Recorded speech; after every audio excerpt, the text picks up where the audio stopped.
अगला मेरा सवाल ये है कि ये जो बिगिनर है और एग्जिस्टिंग इस बिजनेस में, उन दोनों के लिए भी हो सकता है कि उन्हें कस्टमर कैसे गेन करना है और क्वालिटी कस्टमर्स कैसे गेन करना है और उनको पकड़ के कैसे रखना है, ताकि वो अपना भी बिजनेस ग्रो कर पाए और जो कस्टमर है उन्हें भी अच्छी सर्विस प्रोवाइड कर पाए।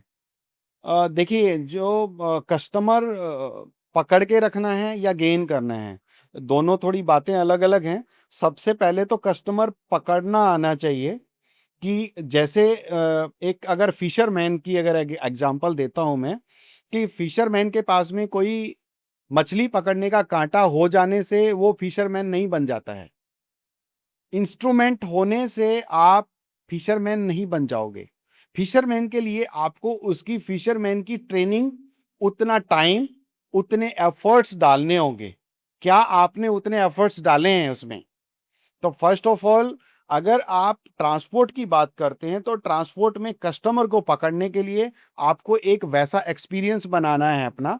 आपका खुद का एक वैसा नॉलेज गेन करना है कि मेरे को किस टाइप के कस्टमर के साथ काम करना है, कौन सी इंडस्ट्री को, कौन से मैन्युफैक्चरर को, जैसे हो सकता है कोई स्टील मैन्युफैक्चरर है या मशीनरी मैन्युफैक्चरर है या कोई कॉर्रुगेटेड बॉक्स मैन्युफैक्चरर है या कोई प्लास्टिक आइटम्स है या फार्मास्यूटिकल है या केमिकल है या मेरे को और कोई बल्क ट्रांसपोर्टेशन में काम करना है। तो सबसे पहले आपको ये आपका ट्रांसपोर्ट का सेगमेंट समझना पड़ेगा कि मैं किस सेगमेंट पे काम करूं।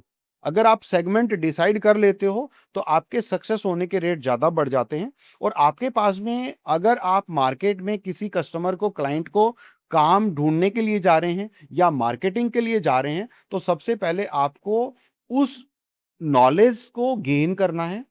नॉलेज को जब गेन कर लोगे तो ही आप उस नॉलेज को फ्लोट कर पाओगे इन द मार्केट।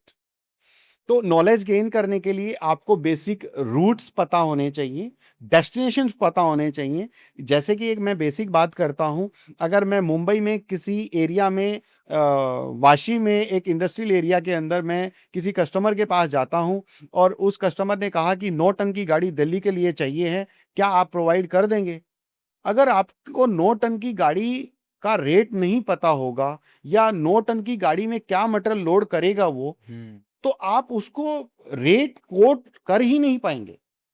अगर उसने ये पूछा आपसे कि क्या मटेरियल का ट्रांजिट इंश्योरेंस आप करते हैं, क्या आपकी रिस्पॉन्सिबिलिटी ट्रांसपोर्टर की सारी आप अपने लेते हैं, क्या मैं मटेरियल यहां से अगर दिल्ली पहुंचा रहा हूं तो दिल्ली जाने में कितना टाइम लगेगा, तो बहुत सारे ऐसे कस्टमर क्वेश्चंस करेंगे। तो अगर बिल्कुल कोई न्यू कमर्स मार्केट में जाएगा तो डेफिनेटली वो फेल होगा। तो ये जो पर्टिकुलर चैनल हम लोग लेके आए हैं, इंडियन ट्रांसपोर्ट एकेडमी, इस चैनल का मोटिव यही है कि कोई न्यू कमर्स है तो सबसे पहले हम उसको पुराना करेंगे। पुराना इन द सेंस, अगर वो हमारी वीडियोस को फॉलो करता है, हमारी एडवाइस को फॉलो करता है, हमारी इंस्ट्रक्शंस को फॉलो करता है, तो वो एक अच्छा अपना व्यू, अपनी एक स्किल्स, अपनी नॉलेज को गेन कर पाएगा। तो मार्केट में जाने से पहले उसको प्रिपरेशन क्या-क्या चीजें करनी है। आपके पास विजिटिंग कार्ड होना चाहिए। आप चाहे सेल्स ऑफिसर हो सकते हो, मार्केटिंग एग्जीक्यूटिव हो सकते हो, आप प्रोप्राइटर हो सकते हो, आप ऑपरेशन मैनेजर हो सकते हो, ब्रांच मैनेजर हो सकते हो। तो सबसे पहले आपके पास एक विजिटिंग कार्ड आपका होना चाहिए। आपका जो ड्रेस सेंस है, आपका हेयर स्टाइल्स है, आपकी जो वे ऑफ कम्युनिकेशन है, वो इम्पैक्टफुल होना चाहिए कि आप किसी कस्टमर के पास या किसी क्लाइंट के पास जाते हैं तो कैसे आप वहां पर अपने आप को प्रेजेंट करते हैं। उसके बाद चीजें आती हैं आपकी नॉलेज की, कि आपने ट्रांसपोर्ट इंडस्ट्री के बारे में कितना सीखा है। आप ज्योग्राफिकल वे से आप कितना इंडिया को जानते हो। अगर आप रोड ट्रांसपोर्टेशन करते हो, पैन इंडिया पे कर रहे हो या कोई पर्टिकुलर लोकेशन पे कर रहे हो, बहुत सारे लोग इसमें शॉर्ट रूट पे भी काम करते हैं, just like Mumbai to Poona कर रहा है, कि मुंबई टू सूरत कर रहा है, या मुंबई टू अहमदाबाद कर रहा है, या मुंबई टू दिल्ली कर रहा है। तो बहुत सारे लिमिटेड एरिया पे भी काम करते हैं। तो आप अगर छोटे रूट से शुरुआत कर रहे हैं तो आप वहां पर कस्टमर के पास जाते हैं तो आपके पास उस रूट की पूरी नॉलेज होनी चाहिए। आपको ये पता होना चाहिए कि अगर मैं कोई पार्सल बुक करता हूं या कोई मटेरियल ऐसा मैं ट्रक लोड बुक करता हूं तो उसको ट्रांजिट टाइम कितना लगेगा, क्या-क्या हम सेफ्टी नॉर्म्स यूज़ करते हैं, आपको हम लोग ट्रैकिंग कैसे देते हैं, व्हीकल ट्रैकिंग कैसे प्रोवाइड करते हैं और आपको डिलीवरी होने के बाद में कैसे-कैसे इन्फॉर्मेशन देते हैं। तो ये सारी नॉलेज अगर एक मार्केटिंग के पर्सन के पास में होंगी, तो डेफ़िनेटली वो बिज़नेस क्रैक कर पाएगा। अब रही बात दूसरा जो आपने क्वेश्चन पूछा था कि कस्टमर जो एक्जिस्टिंग हैं हमारे, उनको सस्टेन करने के लिए, उनको बनाए रखने के लिए वो क्या कर सकते हैं? तो सबसे बेटर थिंग ये होगी कि जो आप किसी कस्टमर को एक्जिस्टिंगली प्रोवाइड कर रहे हैं, आपका एक्जिस्टिंग पुराना कस्टमर है, आप उसको रेट कैसे कॉम्पिटिटिव दे सकते हो। क्योंकि देखिए आज के टाइम में ना हर इंसान अपनी कॉस्ट को कम करना चाहता है। तो कॉस्ट कम करने के लिए आपको उस मार्केट में बने रहने के लिए आपको उस कस्टमर का सपोर्ट करना पड़ेगा कि कैसे वो एक्जिस्टिंग फ्रेट को कम कर सके। देखिए डे बाय डे ट्रांसपोर्ट का कोस्ट बढ़ता जा रहा है, ट्रांसपोर्ट के रेट्स बढ़ते जा रहे हैं due to the various type of different kind, जितनी भी उसकी एलोकेशंस हैं, जितनी भी उसके स्पेयर पार्ट्स हो गए हैं, गाड़ी की ऑपरेटिंग कॉस्ट जो है वो बढ़ती जा रही है। In the terms of diesel की अगर बात करें तो डीजल भी मे बी हो सकता है थोड़े बहुत दिन में अभी इंक्रीज हो जाएगा। अभी जो भी ईरान और यूएस का वॉर जो चल रहा है, हॉर्मुज स्ट्रेट बंद होने की वजह से क्रूड ऑयल जो है वो टाइम से फ्लो नहीं चल पा रहा है, तो उसकी वजह से भी इम्पैक्ट आने वाला है। पाकिस्तान जैसे कंट्री में भी अभी 450 रुपये लीटर पेट्रोल पहुंच गया है।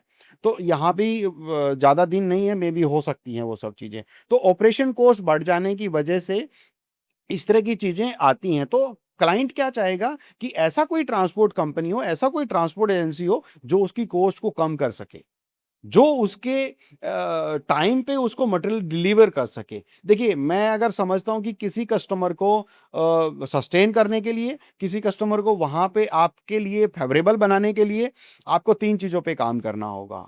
एक तो होती है स्पीड, एक होती है एक्यूरेसी और एक होता है कमिटमेंट। अगर आपने स्पीडली मटेरियल दिया, किसी कस्टमर ने आपको बॉम्बे टू दिल्ली का शिपमेंट दिया है और आपने कहा है कि सर हम लोग 5 दिन में मटेरियल को डिलीवर कर देंगे। अगर आपने वो मटेरियल 4 दिन में डिलीवर किया, तो you have create the good speed for delivery of this shipment. तो आपने एक स्पीड अगर मेंटेन कर ली है, मटेरियल को 5 दिन में कमिट करके और आप 4 दिन में डिलीवरी कर रहे हो, तो कस्टमर आपकी सर्विस से हैप्पी होगा, स्माइल देगा और आपके लिए और नया बिज़नेस जनरेट करेगा।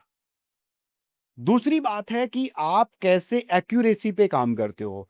एक्यूरेसी इन द सेंस कि आपने जिस कंडीशन में उसका मटेरियल लोड किया था उसके ओरिजिन पॉइंट से और डेस्टिनेशन पे क्या उस सेम कंडीशन पे एक्यूरेट लेवल पे। बहुत बार ऐसा होता है कि अगर आपने कोई मटेरियल लोड किया, या तो वो डैमेज कंडीशन में डिलीवर करके दे रहे हैं कस्टमर को, या उसका शॉर्ट कंडीशन में दे रहे हैं। अगर उसके 500 बैग्स थे, उसमें 10 बैग रास्ते में कहीं गिरा दिए या कहीं रास्ते में चोरी हो गए, तो आपने वो इश्यू क्रिएट कर दिया। तो वहां पर क्या हुआ, एक्यूरेसी लेवल आपका गिर गया। अगर आपका एक्यूरेसी लेवल गिर जाता है तो उससे क्या होगा, कस्टमर का फेथ टूट जाएगा और वो आपको दोबारा कंटिन्यू नहीं करेगा। तीसरी बात है कमिटमेंट की। आपने रेट्स पे कमिटमेंट किया कि सर मैंने मुंबई से लेके दिल्ली तक आपको 9 टन शिपमेंट की गाड़ी दिया है और उसका जो कॉस्ट है वो 65,000 है। तो आपने कमिट किया उनको 65,000 का। अगर आप उनको कोई रीज़न से या फिर उनको चीट करने की वजह से आप बोलते हैं कि 70,000 का आपने फ्रेट बिल उनको प्लेस कर दिया, तो आपका जो कमिटमेंट है वो गलत हो जाएगा कि आपने बोला कुछ था और आपके वर्ड सब चेंज कर रहे हैं। फिर आपने जैसे बोला कि मैं आपको 5 दिन में मटेरियल देता हूँ और आप अगर मटेरियल उसको 7 दिन में डिलीवर देते हैं, कोई भी रीज़न हो सकता है एक्स, वाई, ज़ेड, और इवन क्लाइंट को मैसेज या इन्फॉर्म भी नहीं करते हो कि what is the reason behind delays, तो आपके जो कमिटमेंट फेल होते हैं ना, उससे आपका कस्टमर नहीं रुकेगा। बट आप रेसिप्रोकल अगर ये सब चीज़ें कर लेते हो, तो डेफ़िनेटली आपका कस्टमर सस्टेन रहेगा और आपके पास लॉन्ग टर्म तक रुकेगा। और उसके बाद देखिए बिहेवियर जो है ना वो बहुत इंपॉर्टेंट रोल प्ले करता है किसी भी बिज़नेस को बनाए रखने के लिए, किसी भी बिज़नेस के रिलेशन को मेंटेन करने के लिए। तो आपको जो आपका रिलेशन है, आपका जो बिहेवियर है, वो आपको इतना बढ़िया रखना पड़ेगा क्लाइंट के साथ में, कस्टमर के साथ में, कि आपके अलावा कस्टमर आपको छोड़ के ही नहीं जाए कहीं।